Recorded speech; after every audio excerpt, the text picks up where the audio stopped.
We are joined this morning by St. Olaf head baseball coach Matt McDonald. The team just got back from starting their season with 5 games down in Tucson, where they split with Aurora, which is receiving votes in the national poll, and beat a 30-win Carthage team. Coach, what were your takeaways from the trip down in Arizona?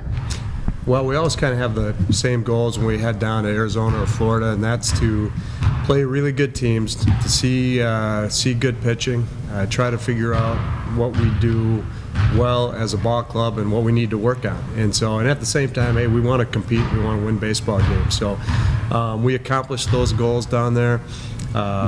It's always a challenge when you're coming out of the field house. We hadn't been outside other than a few pop-ups in the parking lot before we went down. So we came out. We struggled a little bit at first, and we came back in Game 2 against a very good Aurora team, 6-0 at the time, and really competed hard. Got a good win there.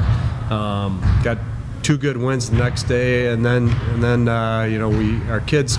I think they were ready in that 5th game in 48 hours, and they competed, and we just didn't play great on that last day. Now you've got a little bit of time off back home before you head down to Florida. What do you want to work on with the team, or what's the emphasis before you play a bunch more games down in Florida? Yeah, well, there's of course there's all kinds of things that we can work on individually with hitters and pitchers, and a few team defense things that we need to clean up.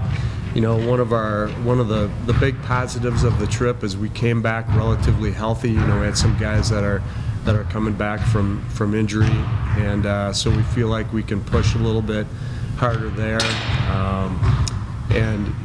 Now it's more of, hey, maintaining where we're at from a fundamental standpoint, and then we really learned some things where we need to work hard on some team defense areas, and the reality is we just weren't in a lot of really close nail-biter games down there, so we need to work on our short game a little bit and really get good reps going to Florida, where hopefully we can get into some 1- and 2-run games down there.